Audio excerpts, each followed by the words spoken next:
patiently waiting on my dreams to come true, hoping and praying one day that they do. You have to be pretty grounded in the principles in order to be able to break the rules. Just patiently waiting till then. My family is really into food.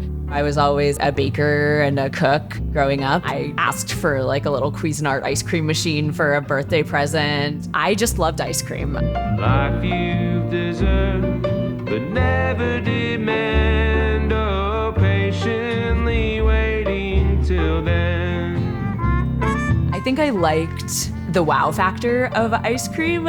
Also, it's pretty simple. It's like very accessible to learn how to do. If you know what an acidic ingredient does, whether you are wanting to work with baking powder or baking soda or eggs, when it comes down to it, it is something that one can learn just from being avidly interested. Patiently waiting till then.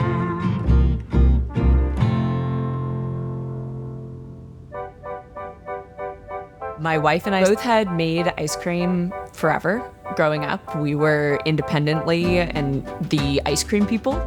We started making them just to have a way to share something with other people. We were selling at farmers markets and sharing kitchens and doing pop-ups. And then when the pandemic hit, we were at a point where we were actually really flexible. And so we moved to St. Louis. Ice cream is such a wonderful medium because it is inherently nostalgic, being able to draw from people's personal, very specific nostalgias and then draw that into a more generalized nostalgia. I think it has in common often something with like good writing. You know, it's the little detail that makes it actually resonate broadly as opposed to, you know, I'm explaining something as a concept. What we're trying to do here is to bring those like really specific personal food memories and then can both be something new to somebody and something old to somebody and just as wonderful coming from both of those perspectives.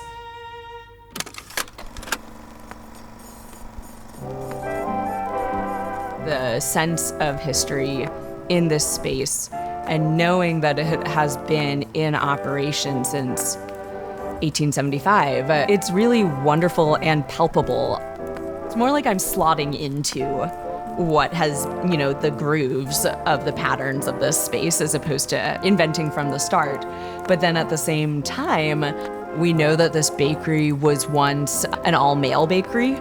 And now we have this, you know, totally queer ice cream company with people of like all kinds of genders working in this space in a very fluid sense.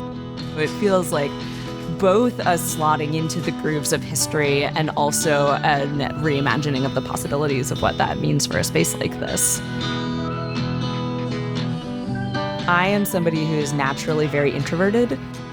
I have always found it easiest to connect with people through having our hands busy together, having these points of connection, whether that is through the flavor or through the historic nature of this building or this being a very vocally queer affirming space.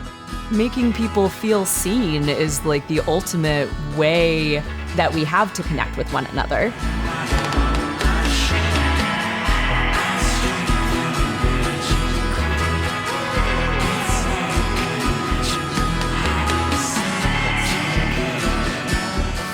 It's getting to make things that are delicious and make people happy.